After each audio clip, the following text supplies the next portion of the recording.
البدع والأهواء، أهل البدع العقائدية وأهل البدع السياسية. نقول بيننا وبينكم السلف، بيننا وبينكم الكتب، كان فيقول البدع بيننا وبينكم. Bismillahirrahmanirrahim. Alhamdulillah wassalatu wassalamu ala Rasulillah wa ala alihi wasahbihi wasallam. Yang kita bahas kemarin itu beberapa faedah yang berkaitan dengan tentang pendalilan mereka bolehnya maulid dengan perkataannya Syekhul Islam bahwa mereka itu meskipun salah akan tetapi mendapatkan pahala karena kesungguhan dan kecintaan yang mereka miliki. Dan ini semua perkataan ini batil karena Syekhul Islam telah mengecualikan pahala tersebut itu di luar di luar perbuatan bid'ah. Dan juga bagaimana orang mendapatkan pahala dalam keadaan dia apa? Dalam keadaan dia menyelisihi petunjuk Rasul alaihi salatu wassalam. Siapa yang bisa menjawab? Apakah dalam ibadah itu dibolehkan orang itu untuk beristihad? Tidak boleh. Tidak dibolehkan. Nah, karena ibadah itu bagaimana dia? Tauqifiyah. Dia adalah tauqifiyah. Wajib dalamnya ada dalil yang bentuknya nas. Kalau tidak ada dalil maka wajib dilarang. Dan dia kalau tetap dilakukan maka hukumnya batal. Ya dianggap dan diterima oleh Allah Azza wa Jalla. Ini dia. Baik. Maka enggak dibolehkan dalam ibadah itu bentuk orang itu beristihad. Selama perbuatan itu enggak pernah dilakukan oleh Rasulullah dan juga para sahabatnya, maka hukumnya adalah bid'ah. Jatuh hukumnya. Yang dianggap. Ini salah satu faedah yang sudah kita bahas kemarin. Kemudian di antara kaidah yang agung adalah apa? Bagaimana sikap kita dengan musuh agama Allah? Bagaimana sikap kita? Menyelisihi. Wajib kita menyelisihi agama Yahudi dan agama Nasrani. Dan ini kembalinya kepada prinsip agama Islam. Tahu maksudnya prinsip itu bagaimana? Prinsip dan dasar itu karena telah dibangun di atas dalil yang sangat banyak yang menjadi kepentingan suatu agama. Maka dikatakan prinsip. Baik. Dan Rasulullah SAW telah menjelaskan bahwasanya umatnya itu akan mengikuti jalannya Yahud dan Nasara. Dan ini sebagai suatu bentuk tahdzir. Siapa yang mentafsirkan untuk kita? Man tasyabbaha biqaumin fahuwa minhum. Barang siapa yang menyerupai suatu kaum, maka dia tergolong bagian dari mereka. Ini minimalnya lafaz ini mengandung makna apa? Minimalnya. Bukan itu pertanyaannya. Kita nggak tanya apa artinya. Kita nggak tanya orang yang menyerupai suatu kaum maka dia telah digolongkan kepada untuk mereka. Termasuk bagian dari mereka. Yang menyerupai kaum maka bagian dari mereka. Minimalnya itu apa? Apa hukumnya menyerupai berarti? Minimalnya dia apa? Haram. Minimalnya dia apa? Haram. Tapi kalau dilihat dari sisi teksnya, siapa yang menyerupai suatu kaum maka dia bagian dari mereka. Kalau dilihat dari teksnya, itu menunjukkan bahwa pelakunya itu apa? Kafir. Akan tetapi nggak bisa orang itu mengitlakkan hukum kufur atas orang yang menyerupai orang kafir berdasarkan hadis ini. Enggak, karena itu mazhabnya dan pemikirannya orang-orang Khawarij. Itu pemikirannya orang Khawarij. Wa may yatawallahu minkum fa innahu minhum. Ayat-ayat yang seperti ini mereka jadikan dalil siapa yang menyerupai orang kafir itu tergolong bagian dari mereka, maka juga dikatakan kafir. Ini pemikirannya orang-orang Khawarij. Akan tetapi mungkin orang itu dikatakan kafir dikarenakan dia telah terjatuh dalam tasyabbuh. Kapan? Bagaimana? Siapa jawab?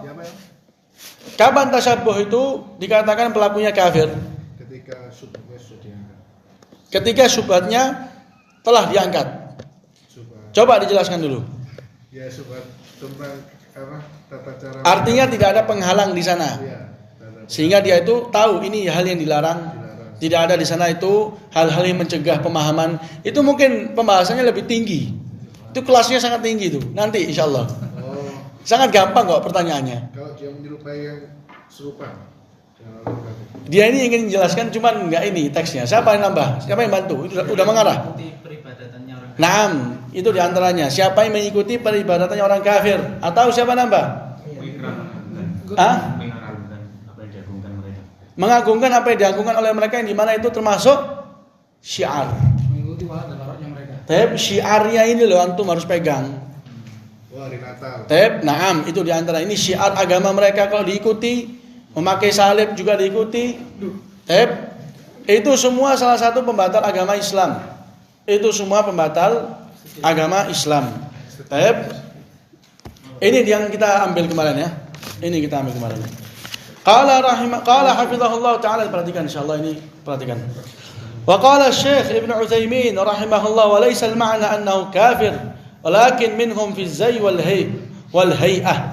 Kata Ibnu Utsaimin, hadis tadi itu siapa yang menyerupai suatu kaum, maka dia tergolongan bagian dari mereka. Itu kata Ibnu Utsaimin bukan maknanya bahwasanya pelakunya kafir, akan tetapi bagian dari mereka dari sisi pakaian dan keadaan. Ini ada di kitab Syarh Al-Mumti'. Rabi'an, limadha ta'madun? Qala limadha ta'midun ila al-mutasyabih? Ta'madun. Yang betul ta'midun. Ha? Ta'tamidun. Ya ada tak yang kedua. Ta'midun. Ya'mid itu artinya sengaja. Amida ya'madu. Rasulullah mengatakan, idza yani madama ya'midu ila shalah. Di hadis Abu Hurairah diriwayatkan oleh Imam Muwatta, Imam Malik. Madama ya'midu ila shalah. Kalau dia sengaja dalam menuju kepada salat. Kalau ini ta'madu. Enggak tahu kan kalau ta'madu. Yang betul tuh, enggak mungkin kalau ya'mudu. Amada ya'midu. Seperti daraba yadribu. Baik, limadha ta'miduna ila al-mutasyabih wa tatrukuna al-muhkam. Ini sekarang yang akan kita bahas, perhatikan Ustaz. Limadha ta'miduna ila al-mutasyabih wa tatrukuna al-muhkam. فهذه طريقة أهل الضلالة. يقول الله تعالى فأما الذين في قلوبهم زيغ فيتبعون ما تشابه منه ابتغاء الفتنة وابتغاء تأويله. فشيخ الإسلام له كلام صريح في الإنكار على الاحتفال بالمولد وسأذكر لك موضعين من كلامه. Ini ikhwah suatu pelajaran sangat penting. Apa dia? Orang-orang ahlul bidah, dan ini ciri khasnya mereka. Apa? Mereka menyukai sesuatu yang samar dan meninggalkan sesuatu yang terang. Sesuatu yang sangat jelas mereka tinggalkan. Sesuatu yang mereka itu apa? Samar, itu mereka ambil dan mereka jadikan sebagai dasar. Ini tata cara ahlul bidah dalam beribadah, dalam beragama. Sesuatu yang sama-sama diambil. Contohnya apa? Apa yang dilakukan sama orang-orang Khawarij. Orang-orang Khawarij mengambil suatu nas, pembunuh seorang muslim kafir. Apa dalilnya? Ancaman Allah Azza wa Jalla. Wa may yaqtul mu'mina muta'ammidan fajaza'uhu jahannam khalidan fiha wa ghadiba Allah alaihi wa la'anahu wa a'adda lahu 'adzaban 'azima. 5 ancaman. Kata mereka, ini tidak mungkin ada ancaman yang sangat berat kecuali pelakunya kafir. Berarti mereka sekarang berdalil dengan sesuatu yang samar, yang membangun di atasnya suatu hukum. Adapun Ahlus Sunnah enggak demikian. Sesuatu yang samar ini mereka ambil, mereka ketemukan dengan yang muhkam, yang jelas, yang terang. Dengannya yang samar ditafsirkan dengan yang jelas. Karena Rasulullah yang namanya pembunuh di zaman Nabi, yang namanya pelaku dosa besar di zaman Nabi, ada apa enggak ada? Ada. Lihat, yang mencuri, apakah dihukum mati karena dia telah kafir seperti orang murtad? Enggak, tapi dipotong tangannya. Orang yang zina, apakah dibunuh mati karena dia seperti orang murtad? Enggak, tapi dirajam. Bukan karena tadi itu, yakni murtad, tapi karena dia telah zina dan telah memiliki istri. Orang yang minum khamar, pelaku dosa besar, kafir enggak kafir? Tidak kafir. Dalilnya apa? Dalilnya perbuatan Rasulullah.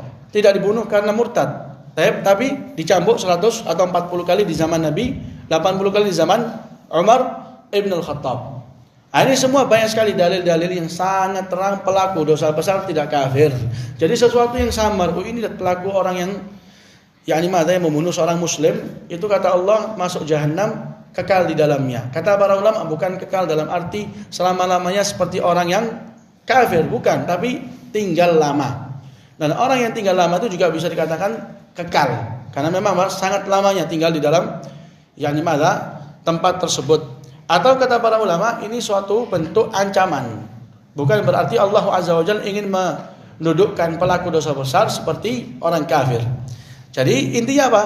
Ahlul bidah kalau ada nas, dalil yang samar, itu sama mereka diambil. Tapi dibangun di atasnya suatu hukum. Ahlus sunnah enggak demikian. Ini samar. Antum, ini samar kayaknya. Ini kayaknya bertentangan dengan prinsip ahlus sunnah. Jangan antum diamkan yang samar ini, tapi kembalikan kepada yang muhkam. Nanti muhkam itulah yang akan apa? Yang akan mentafsirkan, yang akan melunakkan dan menjelaskan sesuatu yang samar. Taib, hadza huwa. Ini sekarang kita akan baca sedikit perkataan Syekhul Islam tentang Maulid. Qala rahimahullah wa hakadha al-qawlu fi lailatil maulid wa ghayriha wal bid'ah al-makruha ma lam takun mustahabba fi asy-syari'ah wa hiya an yushra' ma lam ya'dhan bihi Allah faman ja'ala shay'an dinan wa qurbatan bila syar'in min Allah fa huwa mubtadi'un dhal wa huwa alladhi anahu sallallahu alaihi wasallam kullu bid'atin dhalalah fal bid'ah ضد الsyari'ah. Ini maknanya adalah Syekhul Islam sedang mengingkari adanya bid'ah. Lah antum yang membolehkan maulid, kenapa kok mengambil teksnya Syekhul Islam yang samar tentang sikapnya beliau dalam maulid, tapi kalian tinggalkan teks-teks yang sangat jelas lagi gamblang? Kalau bukan ini berasal dari hati yang memang menyimpang, tapi yang suka hal-hal yang yang samar, itu nggak mungkin melakukan demikian. Tapi karena mereka itu adalah mengikuti hawa nafsu, tidak tunduk dengan syariat, maka lihat perkataan Syekhul Islam yang samar ini diambil. Karena Syekhul Islam mengatakan kita dapat pahala. Tapi Syekhul Islam punya pendapat dan punya bentuk pengingkaran yang sangat jelas, kenapa enggak diambil? Tapi kalau diambil yang samar. Kalau memang ada yang samar, kembalikan kepada teks yang sangat jelas, yaitu apa? Syekhul Islam tetap mengingkari dan melarang yang adanya maulid, dan pelakunya tetap tidak mendapatkan pahala di sisi Allah Azza wa Jalla. Hadza huwa. Kata Syekhul Islam, orang-orang yang mendekatkan dirinya kepada Allah dengan sesuatu yang itu baru, bukan bagian dari agama, bukan dengan syariat, maka dia adalah mubtadi'un dhal, orang yang mubtadi' yang sesat. Dan itulah yang dimaukan oleh Rasulullah, seluruh bid'ah adalah sesat dan bid'ah itu lawannya syariat. Qala wa qala rahimahullah wa amma ittikhadh mawsim ghair al-mawasim syar'iyyah ka ba'd al-layali syahr Rabiul Awwal allati qala innaha lailatul maulid. Siapa yang pertama kali merayakan Maulid Nabawi? Al-Fatimiyun, Ubaidiyun. Masih ingat insyaallah. Mereka itu adalah suri tauladan mereka-mereka yang merayakan Maulidun Nabawi. Kalau mereka mengatakan apa? Siapa? Malik Muzaffar. Kalau mereka mengatakan, yang pertama kali adalah Malik Muzaffar. Nanti bahas lagi Malik Muzaffar itu siapa? Bagaimana statusnya? Itu sudah pernah kita bahas. طيب الذي قال إنها ليلة المولد أو بعض ليالي رجب أو 18 ذي الحجة أو أول جمعة من رجب أو 8 شوال الذي يسميه الجهال عيد الأبرار فإنها من البدع التي لم يستحبها السلف ولم يفعلوها الله سبحانه وتعالى أعلم. Kata Syekhul Islam, orang-orang yang mengambil atau menjadikan suatu musim yang dimana musim itu bukanlah musim-musim yang kembalinya kepada syariat, suatu lebaran, suatu perkumpulan, suatu hari besar yang itu bukan bagian dari agama, seperti beberapa malam dari bulan Rabiul Awwal, yaitu Maulid Nabawi, atau beberapa malam dari Rajab, atau 18 Dzulhijjah. 18 Dzulhijjah ini termasuk hari besarnya orang-orang Rafidhah, di mana Rasul alaihi salatu wasallam berhenti di suatu tempat namanya Bir Khum atau kata. Rasulullah memberikan wasiat dalamnya kepada para sahabat. Kata orang-orang Syiah, Rasulullah memberikan dalamnya wasiat yang sangat banyak, dan di antara wasiat itu adalah mewasiatkan agar kepemimpinan dan juga pemerintahan ini kembali kepada Ali, akan tetapi sama Abu Bakar wa Umar dikhianati. Di tanggal 18 Dzulhijjah. Makanya mereka di tanggal 18 Dzulhijjah itu kalau di Yaman menghidupkan api unggun di tempat-tempat tinggi, gunung-gunung. Apa itu? Apa itu? Kalau ada kejadian Rasulullah berhenti di tempat ini dan memberikan wasiat benar. Fa ini tarik fikum thaqalain, kata Rasulullah alaihi wasallam. Awwaluhuma kitabullah. Fakhudhu bi kitabillah wastamsaku bih. Fa hatta ala kitabillah wa raghaba fi. wa ahlu baiti. Ahlu baiti. Rasulullah memberikan 2 wasiat. Yang pertama adalah kitabullah, yang kedua ahlul baitnya. Di sini mereka mengambil suatu apa? Suatu celah. Lihat, Rasulullah memberikan wasiat untuk dijaga ahlul baitnya. Ada di sana wasiat yang masih apa? Tersembunyi. Yang disembunyikan oleh Abu Bakar Umar, yaitu apa? Agar kepemimpinannya setelah Rasulullah meninggal itu dipegang oleh Ali bin Abi Thalib. Ini disembunyikan oleh Abu Bakar wa Umar. Ini semua kedustaan. Awal Jum'atin min Rajab, atau mengambil suatu hari besar di Jumat pertama dari bulan Rajab. Thamin Syawal, atau bulan Syawal tanggal 8, yang dinamakan dengan orang-orang bodoh dengan hari berbakti. Kata Syekhul Islam, semua ini adalah suatu bid'ah yang tidak dianjurkan oleh ulama salaf, tidak juga dilakukan. Qala al-Mujiz, idza kana ahlus salib ittakhadhu lailata maulidi nabiyihim 'idan akbar, fa ahlul Islam aula bitakrimi wa ajdar. Kata mereka ini yang membolehkan maulid, kalau memang mereka ini orang-orang beragama salib itu menjadikan hari lahirnya nabi mereka yaitu Isa itu sebagai hari besar, maka kita ahlul Islam juga apa? Juga lebih berhak untuk memuliakan hari tersebut. Maka dijawab dengan orang yang melarang, at-tashabbuh bil kuffar hadakallah muharram wa qad taqaddam dzikru adillah ala dzalik. Ini termasuk orang enggak paham bahwasanya di antara prinsip agama kita itu apa? Enggak boleh menyerupai agama yang lain, baik dari sisi tata cara hidup, dari sisi tata cara beribadah, dari sisi prinsip dan juga akidah. Enggak dibolehkan. Ini lihat, dia berdalil. Lihat saja, Isa saja dirayakan hari lahirnya. Kenapa kita apa? Kenapa kita enggak? Maka jawabannya sudah lewat. Dalil-dalil tentang haramnya orang itu untuk tasyabuh dengan orang-orang kafir telah lewat. Dan ini ya ikhwah, kebanyakan mereka yang terjatuh dalam bid'ah itu kalau dicek dari sisi prinsip agama itu enggak ada dan kosong dari hati mereka. Mungkin yang paling minimnya itu tentang la ilaha illallah mereka sudah salah kaprah. Itu minimalnya. Kalau antum lebih cek lagi tentang nama-nama Allah, tentang takdir Allah, tentang keadaan Rasul dan juga para sahabat, tentang prinsip agama Islam, wajibnya bersatu, enggak boleh bercerai-berai, wajibnya mentaati pemerintah, wajibnya orang itu menegakkan haknya wali, akan tapi sesuai dengan apa? Batasan syariat. Ini semua kalau antum cek, mereka sangat jauh dari prinsip-prinsip tersebut. Di antaranya ini lihat, mereka berdalil dengan adanya apa? Bentuk merayakan hari lahirnya Isa di agama Nasara. Berarti kita juga melakukan. Ini termasuk bentuk kebodohan seseorang dalam prinsip agama Islam. Di antaranya adalah wajib memusuhi musuh-musuh agama. Taib al-Mujiz, idza afta bijawaz amal al-Maulid al-Hafidz Ibnu Hajar wal Imam Suyuti. Ini juga termasuk suatu balak yang besar. Yaitu tatkala orang jelas bagi dia kebenaran dengan dalilnya, akan tetapi tatkala sudah di ujung perdebatan mereka bergantung kepada fatwa sebagian para ulama yang dikenal dengan keilmuan. Tapi meskipun ini enggak dibolehkan, musik enggak dibolehkan, isbal enggak dibolehkan, melihat kepada perempuan enggak dibolehkan, berjabat tangan dengan perempuan enggak dibolehkan, istighatsah di samping kuburan enggak dibolehkan, tapi masih ada di sana ulama yang membolehkan. Ini termasuk fitnah. Ini sekarang mereka berdalil dengan apa? Dengan perbuatannya Ibnu Hajar dan juga Imam Suyuti. Kalau Ibnu Hajar termasuk ulama yang memiliki bakat yang bagus dalam keilmuan. Prestasi beliau sangatlah gemilang, di mana banyak orang-orang selepas Ibnu Hajar itu mengambil faedah dari beliau. Kalau memang tidak ada bagi Ibnu Hajar suatu tulisan kecuali Fathul Bari, maka itu cukup, yaitu syarah untuk kitab Sahih Al-Bukhari, ditulis oleh Ibnu Hajar lebih dari 20 tahun karangannya itu. Dan tidak ada kitab yang lebih agung dalam mensyarah kitab Al-Bukhari dari kitabnya Ibnu Hajar. Maka tatkala Imam Syaukani diminta untuk mensyarah kitab Al-Bukhari, Imam Syaukani termasuk imam. Kata Imam Syaukani, la hijrata ba'da al-fath. Tidak ada hijrah selepas al-fath. Selepas Fathul Bari, enggak perlu kita hijrah ke kitab yang lain. Sudah cukup kitab ini. Adapun Suyuti juga termasuk ulama Islam yang memiliki bakat yang sangat agung dalam agama Islam.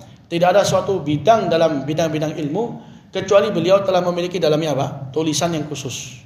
Semua ilmu telah dimasuki dan didalami oleh Imam Suyuti. Meski demikian disebutkan di sejarahnya, biografinya Imam Suyuti, beliau lemah dalam pembahasan hisab. Dalam pembahasan hitung-menghitung nggak bisa.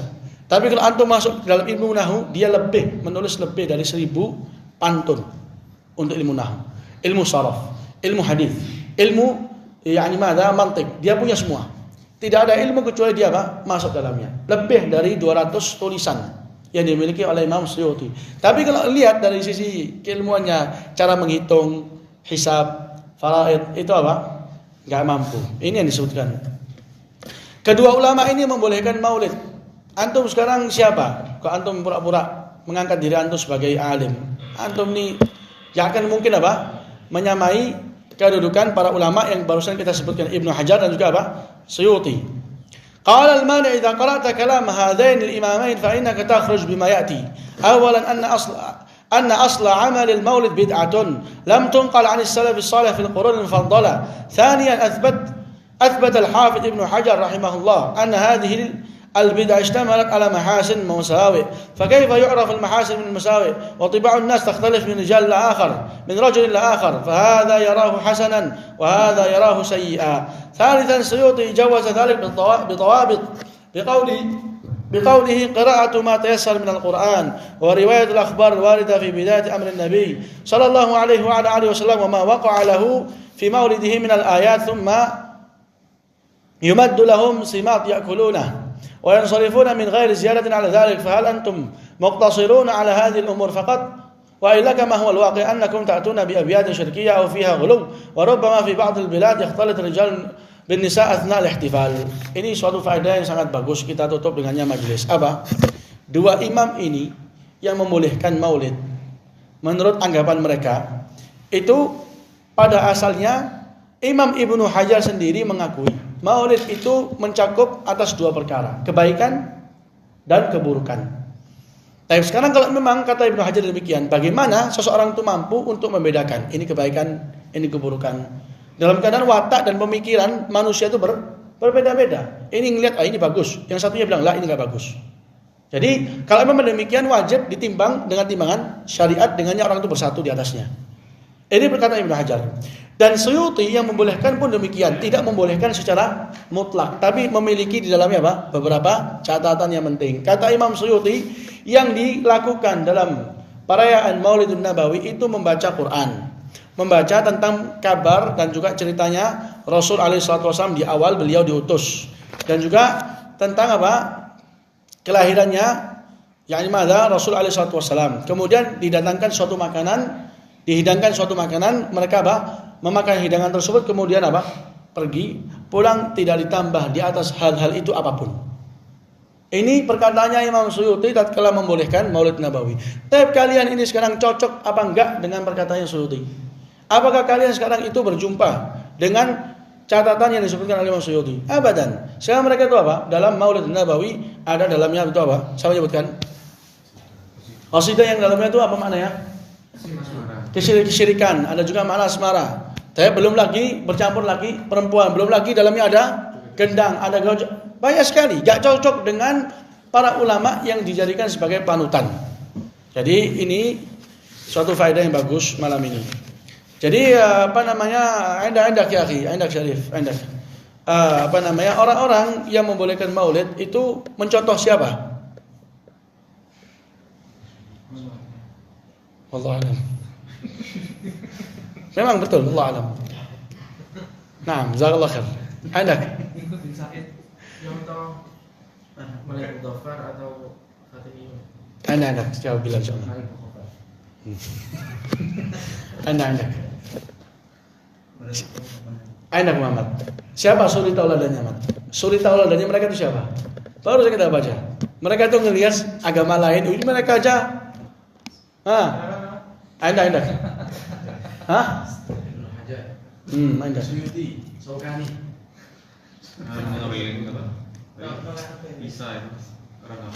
Mencontoh agama Nasara. Tapi mereka mengatakan Nasara aja melakukan. Kenapa kita tidak? Maka bantahnya bagaimana? Bantahnya bagaimana Anda, kawan? Boleh. Insyaallah lanjutkan. Ada. dalam menyukai perbuatan orang Kafir, nah itu dia. Ini menunjukkan bodohnya mereka dengan prinsip agama. Taib. Hendak lagi siapa para ulama yang mereka katakan fit? Imam Syuuti. La ilaha illallah. Ada siapa para ulama yang mereka jadikan dalil bolehnya maulid?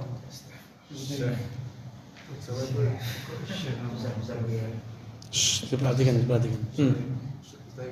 Hendak. Suyuti dan juga Ibnu Hajar. Mereka sebutkan dua imam ini membolehkan. Kalian siapa? Imam ini sudah membolehkan. Maka bagaimana Ibnu Hajar pendapatnya tadi?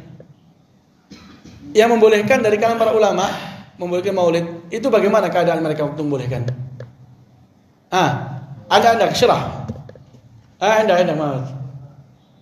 Kok wallah alam selamat pokoknya. timbang baik buruknya. Artinya Ibnu Hajar mengatakan ini maulid meskipun kita katakan boleh, tapi Ibnu Hajar sendiri mengakui dan apa? Dan yakni madza? I'tiraf bahwasanya itu apa? Mengandung kebaikan dan keburukan.